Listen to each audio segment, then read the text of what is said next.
तो हमारा next topic है एक्टिव ट्रांसपोर्ट। एक्टिव ट्रांसपोर्ट देखिए क्या होता है। जैसे अगर हम कोई भी फ्लूइड में सोडियम आयंस या पोटेशियम आयंस, सोडियम आयंस और पोटेशियम आयंस देंगे तो वो उसके अंदर एनर्जी आ जाता है, आयोनाइज्ड हो जाता है। वो आयोनाइज होने की वजह से उसके अंदर एनर्जी आता है, जिस एनर्जी को हम बोलते हैं एटीपी, एडेनोसाइन ट्राइफॉस्फेट। एटीपी क्या है? Energy currency of cell. तो जो भी फ्लूइड है, फ्लूइड में अगर आयोनाइज आयंस है सोडियम और पोटेशियम तो एक्टिव ट्रांसपोर्ट करेगा वो। में आप बाहर से एनर्जी लेके ट्रांसपोर्ट कर रहे हैं। पैसिव ट्रांसपोर्ट मतलब किसी का मदद लेना पड़ रहा है, मतलब समझ में आ रहा? हम खुद ही बहुत ताकतवर हैं और चल रहे हैं तो क्या है? Active transport. और किसी के मदद से हम पास कर रहे हैं तो क्या हुआ? Passive transport. किसको बोलते हैं? जिसमें आपके अंदर एनर्जी पहले से है ना, आप एक्टिव हो। और एक्टिव पैसिव से प्रैक्टिकल एग्जांपल समझना है तो जो काम के लिए आपके पापा बार बार आपको डांट रहे हैं उसके बाद जाके आप काम कर रहे हो तो क्या हुआ? पैसिव। जो काम आप खुद से कर ले रहे हो, इतना एनर्जेटिक आप खुद हो तो क्या हुआ? एक्टिव। किसी को जरूरत नहीं पड़ रहा आपको सपोर्ट के लिए, खुद आप ऑर्गेनाइज हो, खुद आपके अंदर इतना एनर्जी है ना। तो आपके अंदर एनर्जी कहां से आया? इसमें एक्टिव ट्रांसपोर्ट कब होता है? जब sodium ion potassium ion ATP बना देगा सेल के अंदर, तो सेल के अंदर एटीपी रहेगा है ना, तो ऑटोमेटिक एनर्जी रहेगा। तो वो जो ट्रांसपोर्ट करेगा हरा से पीला और पीला से हरा, तो वो ट्रांसपोर्ट जो होता है एक्स्ट्रा सेलुलर फ्लूइड में होता है। जब आयोनाइज होता है वो, है ना, तब वो एक्टिव ट्रांसपोर्ट है।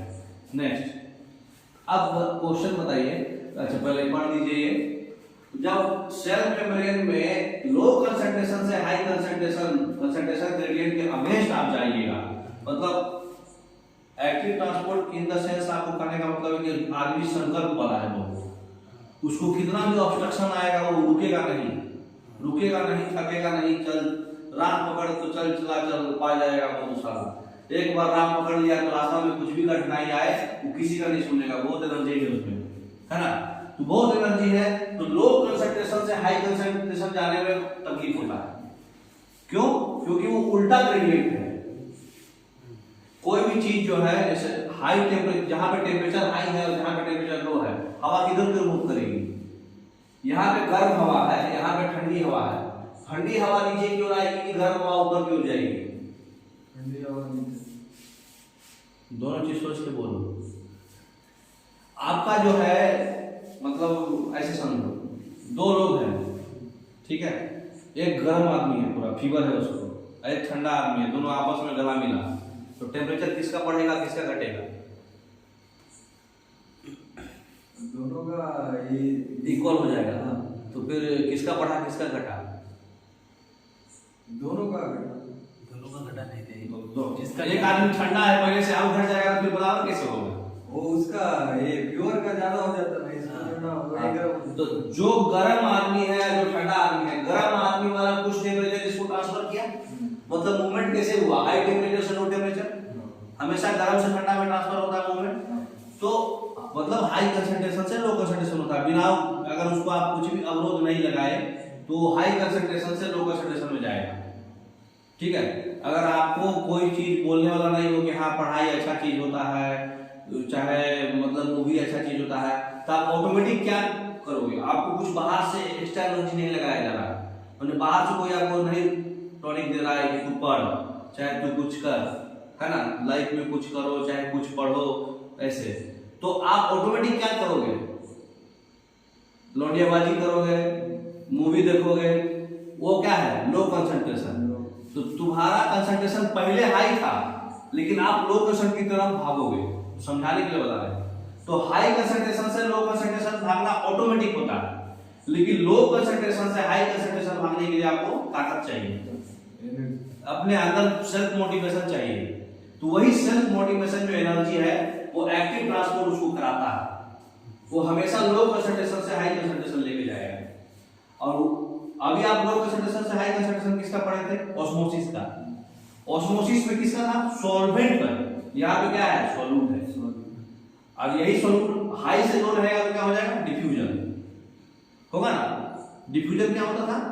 हाई कंसंट्रेशन से लो कंसंट्रेशन ऑटोमेटिक होता है वो, लेकिन उसमें सॉल्यूट का। लेकिन लो से हाई ऑस्मोसिस, लेकिन लो से हाई अगर सॉल्वेंट है तब ऑस्मोसिस, सॉल्यूट है तो एक्टिव ट्रांसपोर्ट। समझ गए? अंतर समझ में आ रहा है? नेक्स्ट, तो एक्टिव ट्रांसपोर्ट का एग्जांपल क्या क्या है?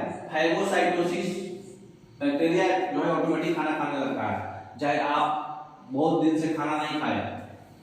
मैक्रोफेजेज जो होता है वो फैगोसाइटोसिस करता है, अपना खाना खुद ही खाने लगेगा। अपना खाना जब आप भूखे पड़ जाओगे तो आपका अंदर का जो ग्लाइकोजन है, ग्लूकोज जो है, वो आप खुद ही तोड़ने लगोगे। उसी तरह से बैक्टीरिया भी जब भूखा हो जाता है तो मैक्रोफेज होता है, उस फेज में वो अपना खाना खुद ही खाने लगता है। इस फेज को बोलते हैं फैगोसाइटोसिस। ये एक्टिव ट्रांसपोर्ट है, वो खुद आयनाइज हो जाएगा, खाने लगेगा। तो कैल्शियम आयन जो है आपके कार्डियक मसल से बाहर जो निकलता है वो एक्टिव ट्रांसपोर्ट है। आपके हार्ट मसल से कैल्शियम आयन बाहर निकलता है, ये क्या है? एक्टिव ट्रांसपोर्ट है। इसका एग्जांपल है, याद रखिएगा। नेक्स्ट, अब एक्टिव पैसिव को समझ जाइए। कंसंट्रेशन ग्रेडियंट के अगेंस्ट मूवमेंट होगा, कंसंट्रेशन ग्रेडियंट के अलाउ मूवमेंट होगा। मतलब क्या होगा? ये हाई से लो होगा, ये लो से हाई होगा। ठीक है? कोई भी इंसान हाई से लो बहुत आसानी से जा सकता है, लेकिन लो से हाई जाने के लिए उसको बहुत मेहनत करना पड़ता है। तो जो मेहनत करता है वही एक्टिव होता है, तो फिर पैसिव रहता है ना? इसको एनर्जी चाहिए, मेहनत करने के लिए एनर्जी चाहिए ना, सेल्फ मोटिवेशन। इसको कोई एनर्जी की जरूरत नहीं है। ये रैपिड मूवमेंट होगा, ताकत रहेगा तो आप तो बहुत फास्ट भागोगे। इसको मूवमेंट स्लो होगा। ये मूवमेंट बड़े बड़े मॉलिक्यूल्स का होता है, ये छोटे मॉलिक्यूल्स का होगा। ठीक है? अंतर समझ में आ रहा? नेक्स्ट,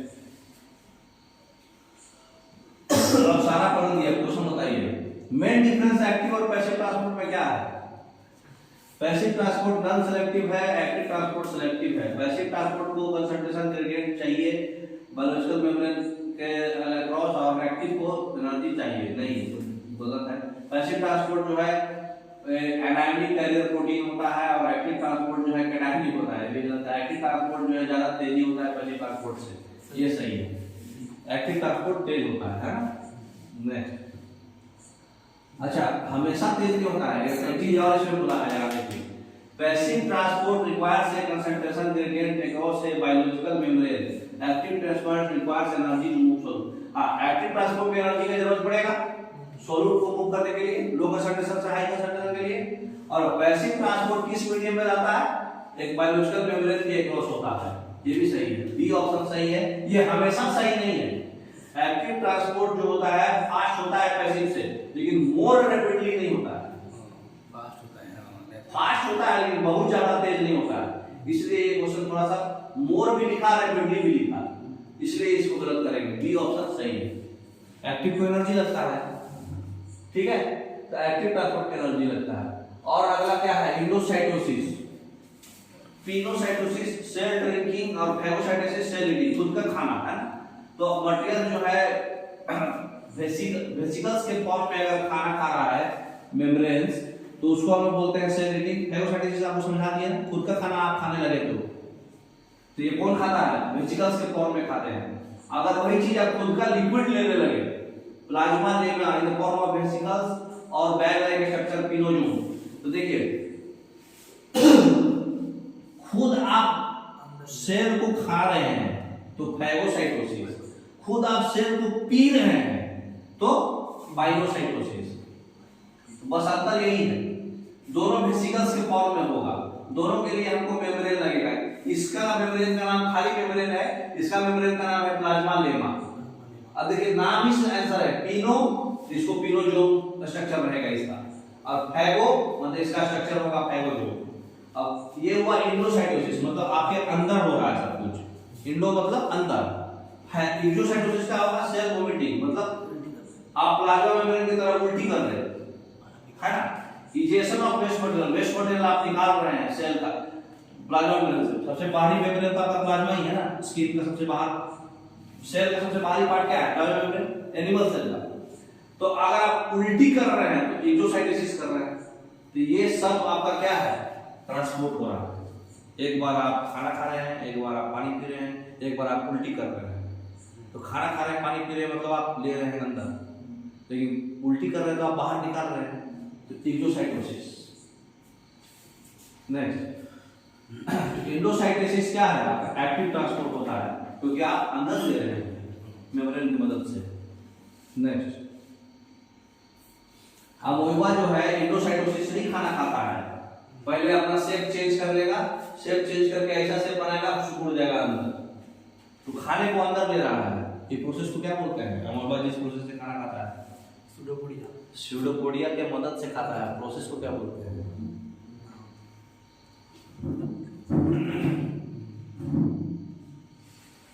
तो अमोइबा जो है एंडोसाइटोसिस के हेल्प से खाना खाता है, ठीक है। बाइनरी फिजन इन अमोइबा पढ़े हैं। एक्सोसाइटोसिस क्या है? ये भी एक एक्टिव ट्रांसपोर्ट मॉलिक्यूल्स है, सेल के बाहर होता है ये, है ना। इसको भी तो भाई उल्टी के लिए भी तो एनर्जी लगेगा ना, उल्टी ऐसे ही तो नहीं कर दोगे आप, पहले माहौल बनाओगे फिर उल्टी करोगे, तो माहौल बनाने के लिए तो एनर्जी लगा रहे ना। तो ये भी एक एक्टिव ट्रांसपोर्ट है। एंडोसाइटोसिस सेल वॉल जो होता है ये नॉन लिविंग स्ट्रक्चर है। सेल वॉल किसमें होता है? प्लांट्स में, है ना। आउटर कवरिंग होता है प्लाज्मा मेम्ब्रेन फंजाई और प्लांट्स का, है ना। नेक्स्ट, तो सेल वॉल जो है सेल को शेप नहीं, शेप तो देता ही है, साथ ही साथ उसको सेल को बचाता भी है बाहरी डैमेज और इन्फेक्शन से। तो ये सेल टू सेल इन्फेक्शन जो है इसको मदद कर रहा है, इंटरेक्शन कर रहा है और अनडिजायरेबल सब्सटेंस को आने नहीं दे रहा, उसका बैरियर बन जा रहा है।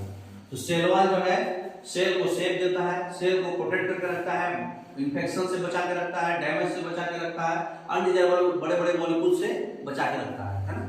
नेक्स्ट, तो अलगी के पास सेल वॉल होता है जो सेलुलोज का बना होता है, ग्लैक्टेंस का बना होता है, मनानास का बना होता है, मिनरल्स बहुत सारे होते हैं, कैल्शियम कार्बोनेट और बहुत सारे प्लांट्स में सेलुलोज, हेमी सेलुलोज, पेप्टिड्स, प्रोटीन सब होता है, ठीक है। तो ये सब मटेरियल का बना होता है। अलगी वाला याद रखिएगा सेलुलोज का बना होता है।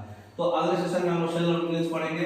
ट्रांसपोर्ट आप पूरा समझ गए होंगे, एक बार आपको रिवाइज कराते रहे फास्ट। डिफ्यूजन हाई कंसंट्रेशन से लो कंसंट्रेशन, सॉल्यूट का मूवमेंट।